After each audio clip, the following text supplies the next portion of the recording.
సంపాదిస్తున్నారు. ఆ డబ్బుల్లో ఇక్కడ ప్రజల్లో ఏం చేయలేరు కాబట్టి కోర్టుకు వెళ్ళి ఏదో ఒక విధంగా అడ్డంకులు సృష్టించాలని ప్రయత్నం చేస్తున్నారు. 139 వేస్తే ఇవన్నింటిపైన పరిష్కారం చేసి 148 రోజుల్లో ప్రాసెస్ పూర్తి చేశారంటే నేను స్ఫూర్తిగా అభినందిస్తున్నానని చెప్పి కూడా నేను మీకు తెలియజేస్తున్నాను. ఎందుకంటే అధ్యక్ష, పని చేసే వాళ్ళని ప్రోత్సహించాలి. తప్పు చేస్తే యాక్షన్ తీసుకుంటాం. డిపార్ట్మెంట్ వీళ్ళు ఆరోపణలు చేస్తే ఆరోపణకి వాస్తవాల్ని, ట్రూత్ ని విత్ సర్టిఫికెట్స్ సహా, విత్ వెరిఫికేషన్ సహా సాక్ష్యాధారాలు చెప్తే ఇంకా మాట్లాడే పరిస్థితికి ఉన్నారు.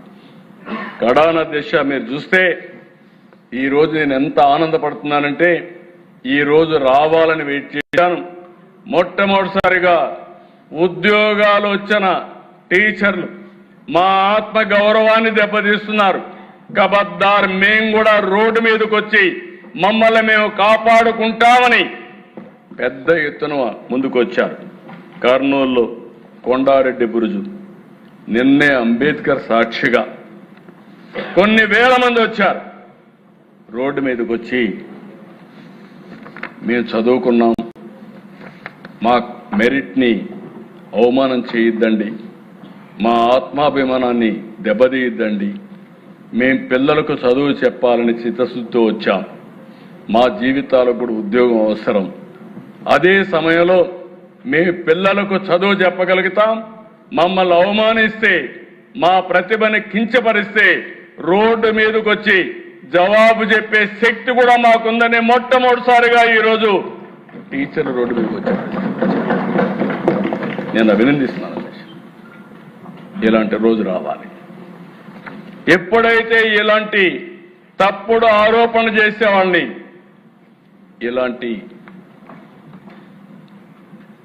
ప్రతిభ ఉండేవాళ్ళందరూ చెప్పగలిగితే అది కరెక్ట్ అయినటువంటి ఫిట్టింగ్ రిప్లై అధ్యక్ష.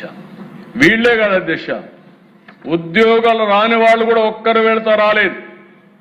ఒరిస్సాలో ఎవరో లేబర్ని తీసుకొస్తే వాళ్ళని తీసుకొచ్చి డైలీ కూలి పెట్టి వాళ్ళతో డెమాన్స్ట్రేషన్ చేసే పరిస్థితి. ఏంటి మీ కర్మ? ఏంటి మీ పార్టీ? నాకు చాలా ఉన్నాయి ఇలాంటి చెప్పాలంటే. ఎవరు వీళ్ళు? 80 ఏళ్ళు 90 ఏళ్ళు కూర్చుంటున్నారు. కొత్త జడ్జి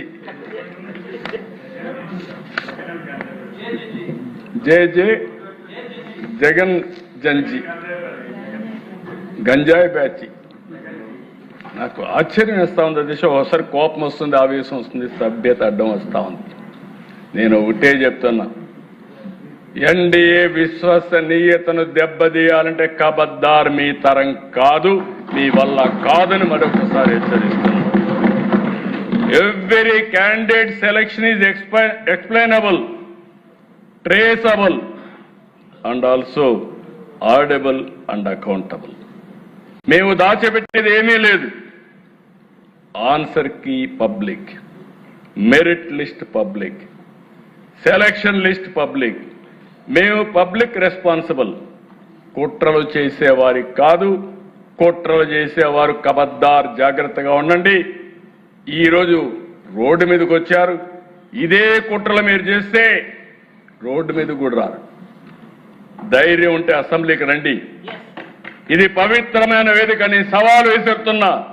మీరు ఇక్కడ అసెంబ్లీలో వచ్చి కూర్చుంటే, మీరు అడిగేదానికి మేము సమాధానం చెప్తే, నీ దగ్గర ఏదైనా అడిషనల్ పేపర్ ఉంటే ఆ సాక్ష్యాలు చూపించి ఒక పవిత్రమైన వేదికతో ప్రజా సమస్యలే కాకుండా జవాబుదారీతనం తీసుకొచ్చే వేదిక ఈ అసెంబ్లీ. ఇక్కడికి వస్తే అడ్డంగా దొరికిపోతారు. వీళ్ళకి ఏం ఉండవు.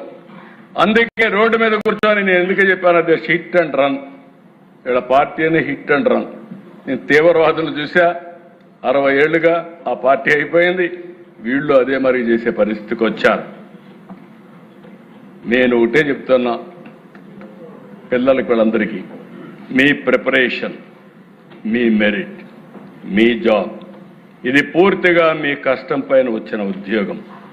ధైర్యంగా ఉండండి. ఏ కుట్రలు పని చేయవు.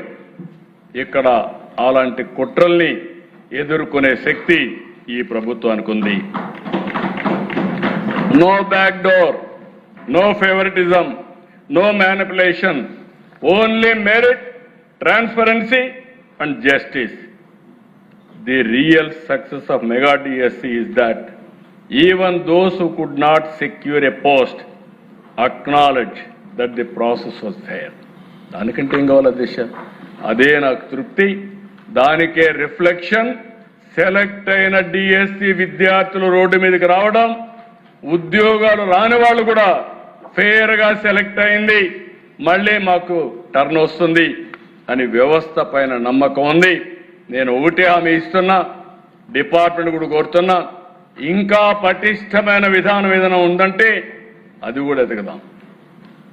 ఈరోజు మనం అందరం కూడా ఆలోచించుకొని టెక్నాలజీ వచ్చింది, టెక్నాలజీని ఉపయోగిద్దాం.